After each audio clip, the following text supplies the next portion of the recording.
Everyone, welcome back to Bharti's interior. आज हम बात करने वाले हैं कि जब हम साइट को एग्जीक्यूट करते हैं तो एग्जीक्यूशन के समय प्रोसेस क्या होती है, काम की स्टेप क्या होती है। स्टेप बाय स्टेप ही काम हो पाता है। अगर कुछ क्लाइंट्स को जल्दी होती है काम कराने की और वो आपसे कहते हैं कि ये काम पहले स्टार्ट कर दीजिए या वो काम पहले स्टार्ट कीजिए, तो आप उन्हें समझा सकते हैं कि कौन सा काम किस स्टेज पर होगा। तो चलिए आज इसे ही हम डिटेल में समझते हैं।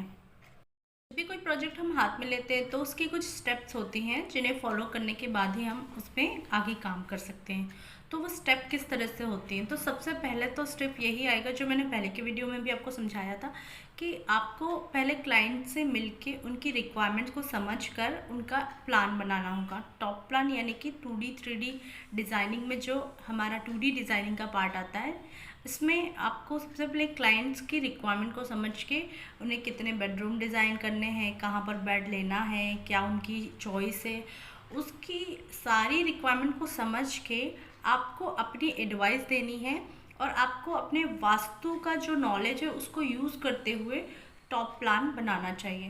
प्लान बना के आप एक प्लान ना बनाएं, एटलीस्ट 2 से 3 प्लान बनाइए, क्योंकि कुछ ना कुछ सामने वाला भी अपने दिमाग में सोचकर बैठा होता है, तो उन्हें और आपको बैठ के डिस्कशन करना पड़ता है। तो 2 से 3 प्लान सामने रहेंगे, डिस्कशन आसान हो जाएगा और आपका काम फास्ट हो जाएगा। तो जब भी क्लाइंट से सेकंड मीटिंग कीजिए, उनकी रिक्वायरमेंट समझने के बाद जो प्लान आप बना के दे रहे हैं, तो एटलीस्ट आप 2 से 3 प्लान लेके उनके पास जाइए एंड देन आप उस प्रोजेक्ट में जो भी फाइनलाइज करवाना है, जो प्लान फाइनल होता है, उस पर आगे काम करेंगे।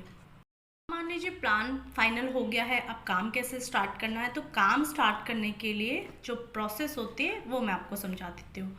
सबसे पहले आप अगर क्लाइंट की रिक्वायरमेंट है 3D डिज़ाइनिंग की, तो आप 3D डिज़ाइन उन्हें दीजिए। अगर रिक्वायरमेंट नहीं है तो कोई बात नहीं। अब काम शुरू करने की स्टेप किस तरह से होती है, अब हम यहाँ पर बात करेंगे खाली साइट की, जहाँ पे कुछ भी काम नहीं हुआ है और हमें बिल्कुल ज़ीरो से स्टार्ट करना है। जब हम बात कर रहे हैं इंटीरियर की स्टार्टिंग की, दैट मीन्स कंस्ट्रक्शन तो एटलीस्ट हो चुका है, ऐसी साइड की हम बात कर रहे हैं। तो सबसे पहला काम जो हमें शुरू करना चाहिए वो होता है पीओपी। पीओपी का डिज़ाइन तो ऑलरेडी, जब हम एग्जीक्यूशन की बात कर रहे हैं, दैट मीन्स हम ये मान के चल रहे हैं कि आपने डिज़ाइनिंग कंप्लीट कर लिया है। सीलिंग का जो भी डिज़ाइन आपको लेना है वो आपने कंप्लीट कर लिया है। अब सीलिंग कंप्लीट होने के सबसे पहला काम पीओपी ही स्टार्ट होता है। तो पीओपी डिज़ाइनिंग यानी कि सीलिंग डिज़ाइनिंग जब आप कर रहे हैं, इसे सबसे पहले स्टेप में हम क्यों रख रहे हैं, क्योंकि पीओपी जो है वो छत का डिज़ाइन है, सीलिंग का डिज़ाइन है। जब सीलिंग पर, छत पर डिज़ाइन का काम हो रहा होगा तो बहुत सारी ड्रिल करनी पड़ती है छत पर, और उसका जो मटेरियल होता है वो भी काफ़ी नीचे गिरता है। इसके अलावा मचान यानी कि जो स्टेयर्स यूज़ की जाती हैं सीलिंग को डिज़ाइन करने में, उनसे नीचे काफ़ी गंदगी भी होती है। तो हम सजेशन ये करते हैं कि अगर टाइलिंग नहीं लगी हुई है तो बहुत अच्छा है, आप सबसे पहले पीओपी का काम ख़त्म कर लीजिए। सेकेंड चीज़, अगर टाइलिंग लगी है किसी साइड पर, तो जो लेग्स होते हैं सीढ़ी के जिस पर चढ़ के पीओपी का काम होता है, उनके नीचे या तो आप गत्ते बिछवा दीजिए या फिर आप उनके नीचे जो हमारी बोरियां होती हैं उनके कपड़े बंधवा दीजिए, ताकि स्टाइल पे स्क्रैच ना आए। तो इसलिए ही हम पीओपी को सबसे पहले बनाते हैं, ताकि जो नीचे फ्लोर है वो ख़राब ना हो और काम स्मूथली हो सके। इसके पीछे लॉजिक होते हैं, जो भी काम स्टेप बाय स्टेप चलते हैं इसके लिए। तो इस चीज़ को समझते हुए आपको पहला जो आपका काम रहेगा वो है पीओपी का काम स्टार्ट करवाना। आप यहाँ से अपनी साइट की स्टार्टिंग कर सकते हैं। पीओपी का काम चल रहा है तो साथ में इलेक्ट्रिशियन को भी बुलवाइएगा, क्योंकि सीलिंग के अंदर से जो वायरिंग्स लेनी है लाइट लगाने के लिए, एसी लगाने के लिए, एसी की डक्टिंग के लिए, वो चीज़ें इसी स्टेज पर डिसाइड होंगी। तो सीलिंग के जब जाल बन जाता है, जब जीआई का जाल रेडी करते हैं, उसी समय पर लाइट की भी वायरिंग डल जाती है। और अगर एसी लगवाने हैं तो एसी की भी जो कॉपर वायरिंग होती है वो डलना स्टार्ट हो जाती है। तो जब पीओपी का जाल बन रहा है उसी वक्त लाइटिंग के लिए जो वायरिंग का काम है, इसका आपको ध्यान रखना है कि इस स्टेज पे आपको वायरिंग का काम स्टार्ट करवा देना है।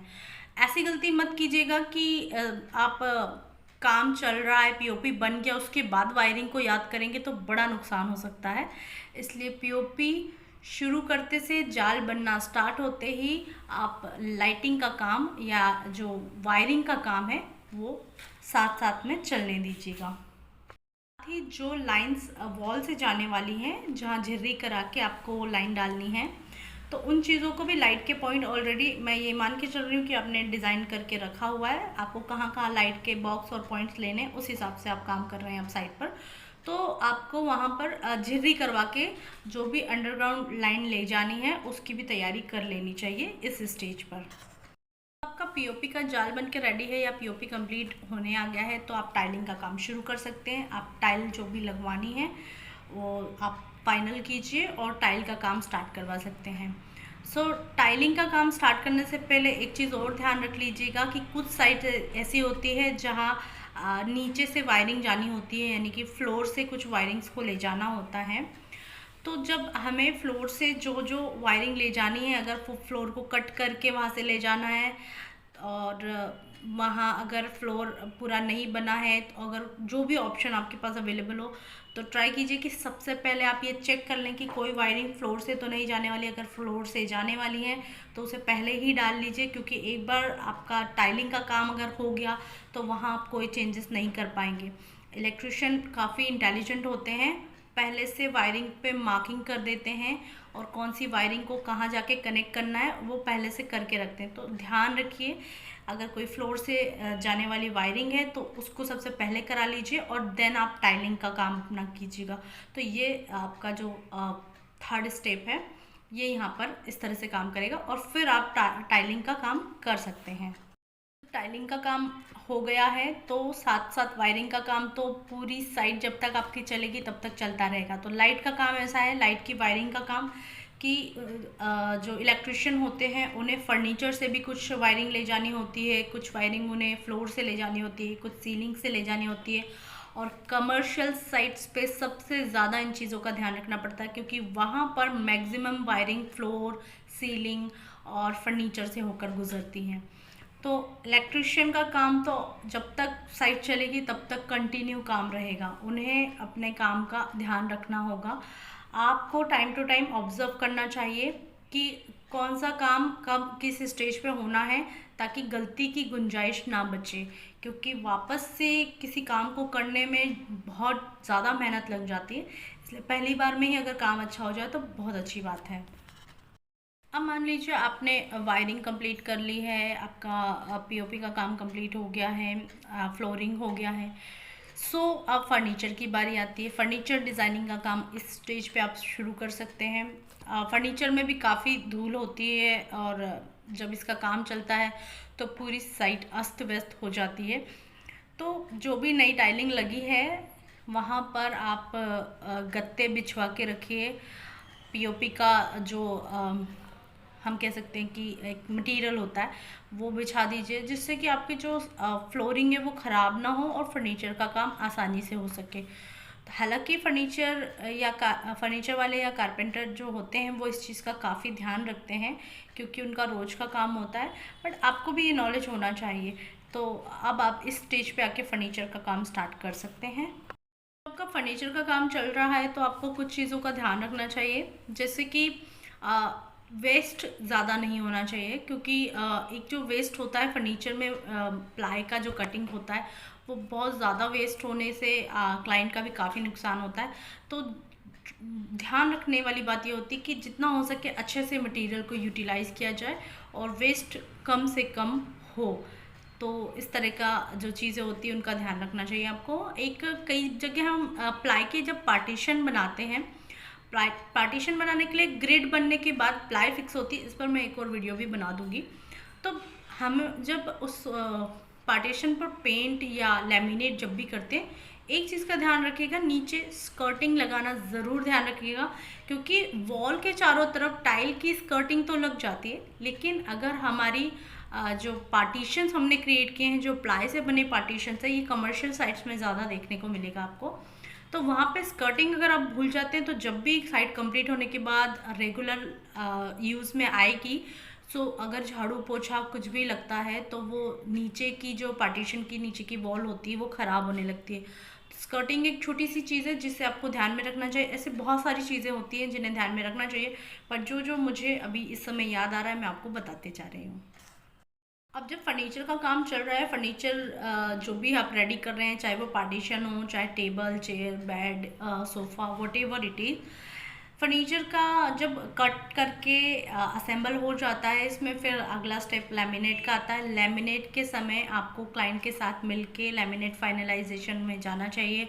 अगर आप खुद लैमिनेट सेलेक्ट कर रहे हैं तो बहुत अच्छी बात है, आप सेलेक्ट करके इस स्टेप पर लैमिनेशन का काम स्टार्ट कर सकते हैं। लैमिनेट या हम जिसे सनमाइका कहते हैं, सनमाइका लगाने का काम कर सकते हैं। लेकिन जब ये इस तरफ सनमाइका का लगने का काम चल रहा है, साथ साथ हमें अब वॉल की तरफ भी ध्यान देना चाहिए कि जो पेंट का काम है, जहाँ पनिंग होनी है, जहाँ पर पुट्टी का काम होना है, तो अब फर्नीचर का जब ये लेवल आ गया है तो पनिंग पुट्टी का काम आप शुरू कर सकते हैं। जिस लेवल पे यानी कि लैमिनेट लगना और फर्नीचर को कंप्लीट करने की स्टेप आ गई है तो दिस इज़ द टाइम आप स्टार्ट कर सकते हैं पुट्टी करवाना। पुट्टी करवाने के साथ साथ अगर कोई वॉल ज़्यादा ही ख़राब है वहाँ पनिंग करवाना, और इस तरह की और भी जो फिटिंग्स के काम रह गए हैं आप वो कंप्लीट कर सकते हैं। तो ये मोटा मोटा हिसाब जो मैं आपको बता रही हूँ, आप इसको ध्यान में रख सकते हैं।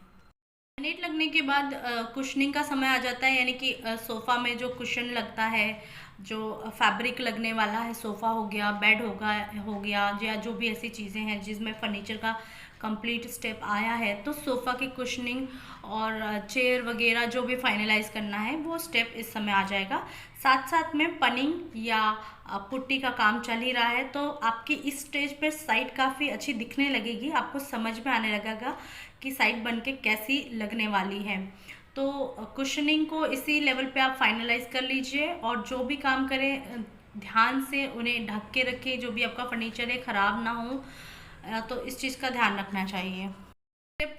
पुट्टी होने के बाद पेंट का काम शुरू हो जाएगा, तो एक दो हाथ पेंट के होंगे, तो इस समय पे फर्नीचर का काम हम नहीं कर सकते हैं, क्योंकि जब पेंट का काम हो रहा है तो धूल बहुत उड़नी नहीं चाहिए। पेंट को सूखने में 2 से 3 दिन का समय लगता है, और कम से कम 3 हाथ पेंट के करना ज़रूरी होता है साइड पर।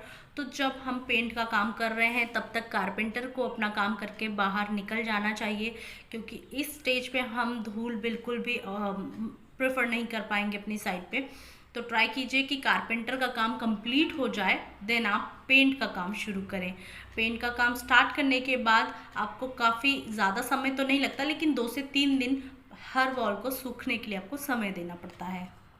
2 हाथ पेंट के हो जाएं तो जो लाइट फिटिंग करनी है तो लाइट फिटिंग करवा लीजिए इस स्टेज पे।